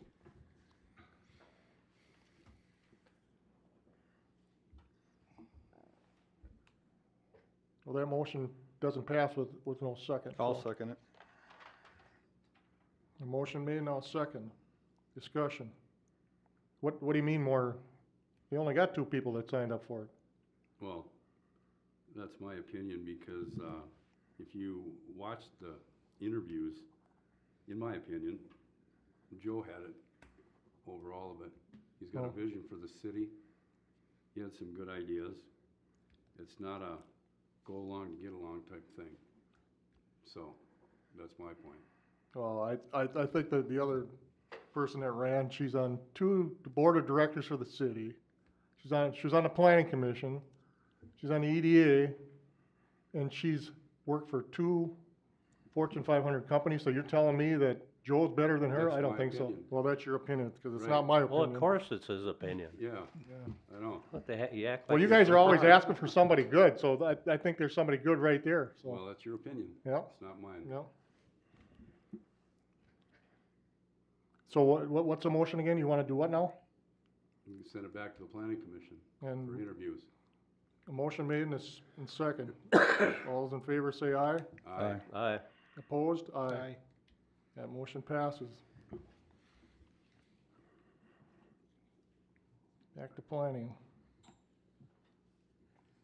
7.0, new business. Concept plan, A-Blast Inc., 21473 Johnson Street. Thank you, Mr. Mayor, members of the council. The City of East Bethel Community Development Department has received an application from Classic Construction, Inc. on behalf of Family Holdings LLC. They have submitted a concept plan and application for an expansion to A-Blast Incorporated, located at 21473 Johnson Street Northeast. In addition to A-Blast Inc., our Family Holdings LLC owns Corio City Coatings, currently operating in Elk River, Minnesota. The concept plan consists of adding an 80 by 58 and an 8 addition to the existing building.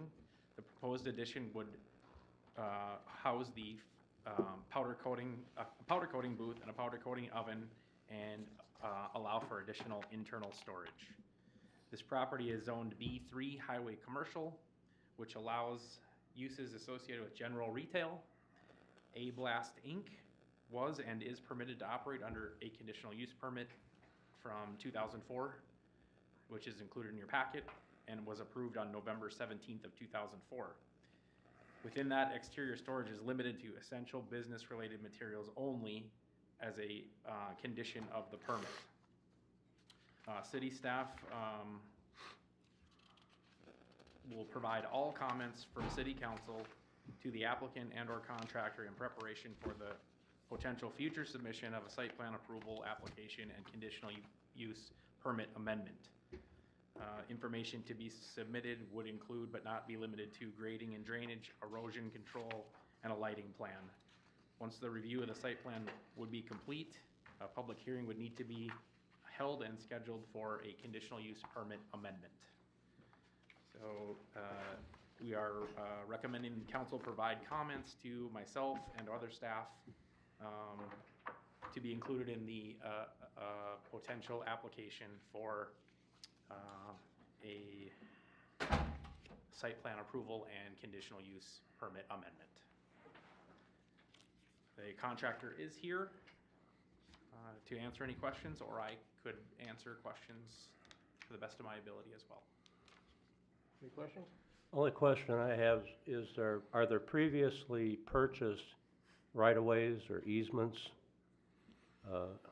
adjacent to this property that might come in play down the road? There is, Mr. Lewis, a easement for the cul-de-sac at the end of Johnson Street that in future plans would be given back to this property once the road is continued through. Is that how you think it'll go? That's how it is written in the easement. Okay, thank you.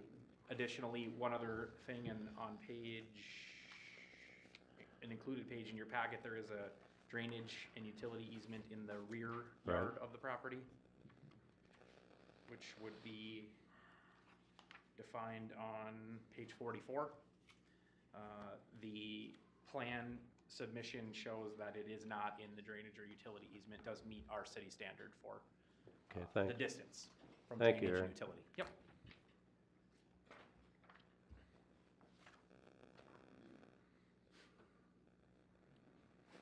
So there's no formal action required, just any informal comments that we can submit back to the contractor would be what I'm seeking at this moment. So you don't need a motion for No anything? motion, Okay, just okay. informal comment. Okay. It looks like a good project, and it brings their businesses together, which is usually good for efficiency and profitability. So, go as far as I'm concerned. I was at the property today, and it looks fine what they got going there, where the addition is gonna go on.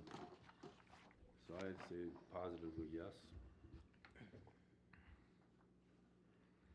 Is that all you need? That's it. More thumbs up?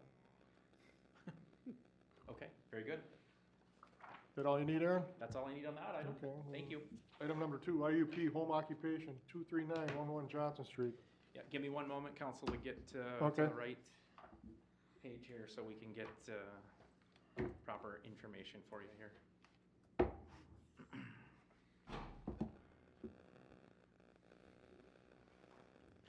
All right, city staff have received an application for the interim use permit for a home occupation from Innovations Plus LLC, 23911 Johnson Street. The council, or the planning commission, held a public hearing and recommend the approval of an IUP for a home occupation, or the approval of an operation of a apparel and promotional items business. The applicant, Paula Moon, is the owner of Innovations Plus, and it is a small family-owned full-service custom promotional products and decorative apparel business. Innovations Plus LLC specializes in advertising, promotional items, embroidery, custom t-shirts, and provides service to numerous customers and communities throughout the Twin Cities. The operational hours of business are Monday through Friday from 9 a.m. to 4 p.m., which are identified within the city's noise ordinance hours. 85% of the business is generated through online sales. Therefore, traffic generated is less than typical of a retail storefront in our commercial district. There is adequate off-street parking for anticipated customer traffic on the existing driveway on the property. There is no anticipated effect on groundwater, surface water, or air quality, as none of the processes used by the business use water or generate wastewater for disposal or create air pollutants. Waste and refuse generated by the business is minimal, as boxes received in shipment are reused in outgoing distribution. And the other refuse generated is not more than a regular weekly household waste disposal volume or bi-weekly recycling can handle. The location 23911 Johnson Street is a residence located in a light industrial zone of the city. Light manufacturing and retail sales are identified as permitted uses in the light industrial zone. This zoning designation is consistent with the 2040 comprehensive plan and will not require rezoning or create a further non-conforming use. The Planning Commission did hold a public hearing, as I stated, and recommended approval by the City Council for an IUP to allow for the home occupation of the operation of an apparel and promotions item business with the conditions set forth in the resolution, which is attachment 1.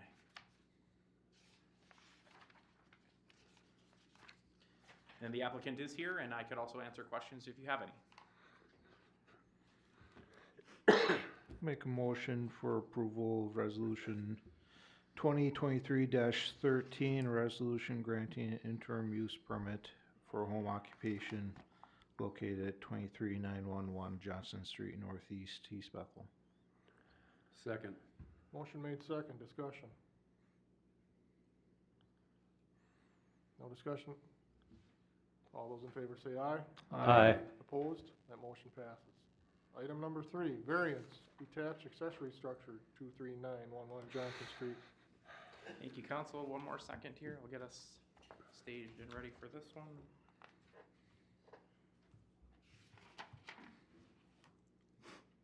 This is going to sound a little familiar. City staff have received a variance request for a detached accessory structure placement nearer to the front property line than the primary structure at 29311 Johnson Street. The applicant is Paula Moon. This property is located in a light industrial district and is located within the Wargo Pond subdivision. Property owner is requesting a variance to keep a detached accessory structure closer to the street than the primary residence. Our zoning regulations state that no accessory building or detached private garage shall be located nearer the front line than the principal building, except when there is 3 acres or greater, and the existing principal building is located a minimum of 200 feet from the front lot line. Then the accessory building or detached private garage may be located closer to the front lot line than the principal dwelling, but not closer than 50% of the principal dwelling setback. This property is 3.93 acres, with the primary structure set back 149.39 feet from the front lot line. The request does not meet the criteria set forth to allow the structure to be placed closer to the road, so a variance would be required for placement of the detached accessory structure. Consideration of a variance requires required the consideration of a three-factor test for practical difficulty.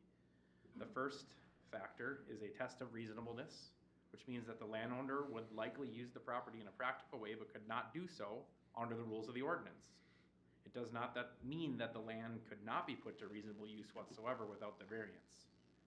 In this case, the property owner is requesting a variance to keep a detached accessory structure in which she can continue to operate a home occupation, light manufacturing and retail business, and this is permitted as a use in our light industrial zone. The second factor is that the landowner's problem is due to circumstances unique to the property and not caused by the landowner themselves. The uniqueness generally relates to the physical characteristics of the particular piece of property. That is, to the land and not personal characteristics or preferences of the landowner. When considering a variance for a building to encroach into a setback, the focus of this factor is whether there is anything physically unique about the piece of property, such as sloping topography or other natural features like wetlands or trees.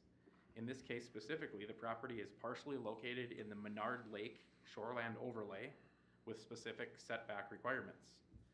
This property is irregular shaped with approximately 3/4 of it in the Wargo Pond or designated drainage and utility easement.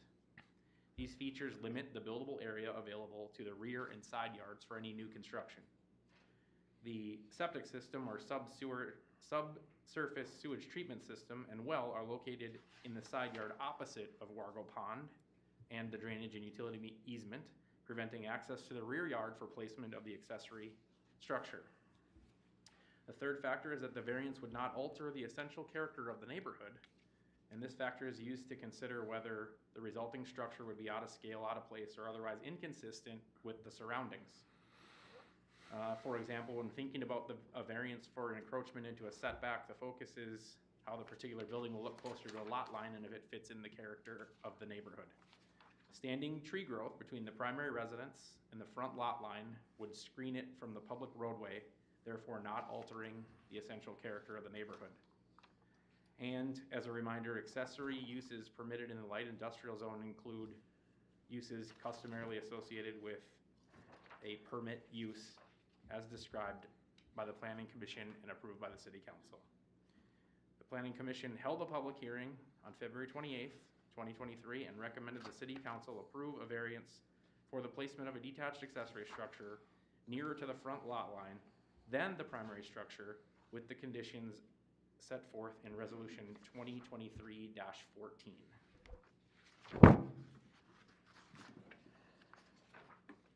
I'll make a motion to approve the variance, property address 29311 Johnson Street Northeast, East Bethel, resolution number 2023-14. Second. Motion made second, discussion. I just want to let you know that I was out to the property today, and it looks like Paula has a good setup the way it is there, and it looks great from the road. And so I'm going to agree with this 100%. Any other comments? The motion, all in favor say aye. Aye. Opposed, that motion passes. Item number 4, CUP amendment, Washi Commercial Finishes. Thank you, Mr. Mayor. One moment again for me to get us moved along in the packet here.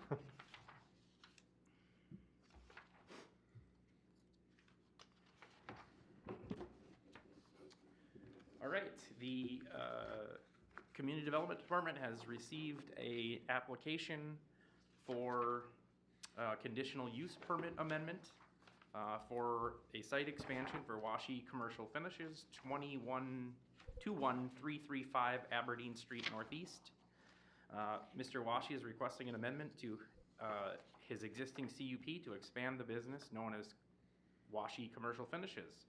The business has been in operation since 1986 and has been operating out of its current East Bethel location since 2004. In 2004, the existing zoning in the neighborhood center allowed for construction, trade, and service businesses with limited outdoor storage as agreed to in a CUP. Therefore, the CUP was approved to allow for the business to operate in its current location. For your review is attachment 4, the original CUP and council minutes when it was approved. This business has outgrown its indoor and outdoor space and would like to remain in East Bethel. The owner has purchased an adjacent 1.03 acre parcel on the east side, which was approved on September 12th of 2022 under Resolution 2022-50 to build an additional 7,200 square foot building with fenced-in storage. The storage area will be used for parking work vehicles and trailers. All products would be stored inside the building. Mr. Washi has applied to amend the CUP further to construct a 1,400 square foot unconditioned addition for storage to his existing building. An amendment to the original CUP is required for the following reasons. The business is legal non-conforming. This means that the business is legal because a conditional use permit was previously approved. However, current code does not allow for this type of business in the B2 Central Business District. Therefore, it is non-conforming. City Council has the authority to determine if a non-conforming use can be expanded. When a conditional use expands its footprint, an amendment to the original CUP is required. If the CUP is approved, a site plan review would not be required to issue the building permit for new construction or an addition to the commercial building because it is less than 25% of its existing footprint of his existing business. The existing building footprint is 6,800 square feet, and the proposed addition is only 1,400 square feet, which will not exceed the 25%. A formal building application would need to be submitted for review and approval by community development staff. The recommendation from the Planning Commission is that the City Council consider approval of the conditional use permit amendment with the conditions set forth in Resolution 2023-16, page 68 of your packet. Make a motion for approval of the CUP amendment with the conditions set forth in Resolution 2023-16. Second. Motion made, second, discussion. Glad your business is expanding. That's good news. To the motion, all those in favor say aye. Aye. Opposed? That motion passes. Aaron, one more. Site plan review, Washi Commercial Finishes. Again, this is going to sound all too familiar, guys. Give me 1 second to get us on the right page. Working double time, huh, Aaron? All right, let's see, Washi Commercial Finishes, the previous applicant in the case here, 21335 Aberdeen Street,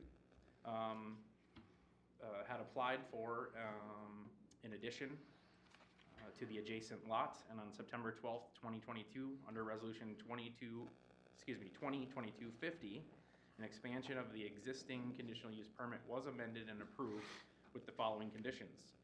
Prior to construction of the new facility, a site plan review must be reviewed and approved by the Planning Commission and the City Council.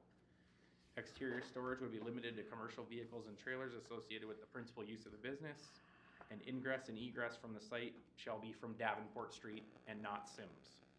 Although Mr. Washi is currently not ready to begin construction of the previously approved expansion, he is applying for the smaller addition, which you just approved, for storage. Additionally, he is requesting to begin site preparation, which includes clearing, leveling, fencing, ponding, in addition to constructing the driveway off of Davenport, as was required by the previously approved expansion. City staff have reviewed the site plan and support the configuration of the site. All city engineer comments will need to satisfactorily be addressed prior to the issuance of any building permits. Grading and drainage plan, the city engineer comments regarding grading and drainage will need to be satisfactorily addressed prior to issuance of any building permits. An easement for grading of city-owned Lot 1, Block 1, East Bethel Commercial Center will be required. A landscaping plan would be required at the time of application for a building permit of the new facility, as plantings are based on square footage of the building. Architectural design, the features of the building shall meet established building design and architectural standards of the code. A lighting plan would be required at time of application for a building permit of the new building and need to meet city code. The Planning Commission reviewed and recommends the City Council consider the approval of the site plan with conditions set forth. Make a motion for approval of the site plan with conditions set forth in resolution 2023-17. Second. Motion made second, discussion. I was over at Matt's operation there today. I went by there, and it looks like a good setup, the way you're gonna put it. Looks great. Now to the motion, all those in favor say aye. Aye. Opposed, that motion passes. Thank you, council. Department reports, commission appointment policy revision. Mr. Mayor, this item relates to the final approval in the language of item 4.A, which we've tabled. I would recommend we table this to reflect any changes that may be made in that final approval. We'll make a motion and recommend item G1. Second. Motion made second, discussion. All those in favor to the table say aye. Aye. Opposed, that motion is tabled. Item number 9, staff reports, Jack? The only thing I have is I sent everybody out a notice of the local government officials meeting on March 29th. It's all the cities and townships in Anoka County. They have these meetings every 2 months. I don't think they've had one since COVID. This is the first one back. Sometimes they have some very interesting subjects. It's a good way to get together with some of our neighbors and have some discussions. That meeting's on the 29th. If you'd like to go, you don't have to sign up unless you want a meal. If you want the meal, let me know and I'll get you registered, and you pay for that as you sign in for the meeting. So anybody that wants to go in the meal, just let me know and I'll take care of the reservations. That's it? That's it. Ryan? No, Oh, you have a closed session. we'll have that after, we have the council reports first. Yeah. Council reports. There's no means to attend. I don't have an update. Okay. Nothing? Jim? Yeah, I attended the Rum River watershed meeting, Upper Rum? Upper Rum budget meeting. They got a lot of stuff going on regarding the budget and what they're gonna be planning on doing. For my first meeting, I walked away with a lot.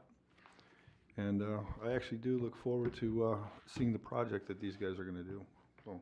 Yeah, a lot depends on Ham Lake too, on the Upper Rum. I know Correct. the Sunrise is the same way, whatever Ham Lake decides to do. Correct. Is it the Rum River or a tributary of it that goes through your property? Or is it a Part different of it, part of it? yeah. Perfect man for the job. And I don't have anything, so with that, we'll go, closed session. City Attorney. Thank you, Mayor. I have some initial statements that I need to make for the record, and then I'll have a proposed motion to present to this body for us to then be able to proceed to a closed session. The first statutory item that I have to deal with is to set both this body as well as the public on notice pursuant to the closed session notice that was made, but to restate. And that is the purpose of the closed meeting is to consider an easement purchase for property at 36221 First Avenue for the University Avenue Reconstruction Project. The meeting is authorized to proceed in a closed session manner pursuant to Minnesota Statute Section 13D.05, Subdivision 3. Pursuant to state law, the closed session will be tape recorded, at which point, now that I have done my statutory duty to set everything in place for the closed session, I would ask that this body move with a second for an adjournment, but a limited adjournment of this regularly noticed meeting, and then to thereafter proceed into a closed session until that is adjourned, at which point the council meeting for this evening would be fully and completely adjourned. Make a motion to go into closed session for the reasons that the city attorney has indicated. Motion made. Second. Second, discussion. All in favor say aye. Aye. Opposed? We're going into closed session. We'll be back. Come on, next door, Jack? Jack? Yeah. Go next door? Yeah, we'll go next door. We got one thing left to do. Good Make a motion to Oh. adjourn? You want to say something? Okay, sorry, I'm sorry, Jeff. Yes, bring us back into Yep, open session. okay. You back in session and are recording there, city administrator? Recording? Yes. Okay. So Mayor, back in session, the closed council session has concluded, and their statement of the record is that this council in closed session authorized staff to proceed forward and negotiate acquisition of an easement in amount not to exceed the appraisal recommendation. It's also been noted by staff that when a negotiated easement is finalized with the approval of both city staff as well as the landowner, then that particular easement acquisition will be coming back before this body for approval. Thank you. With that, I'll make a motion to adjourn. Second. Motion made, second discussion. All in favor, say aye. Aye. Opposed? We are adjourned.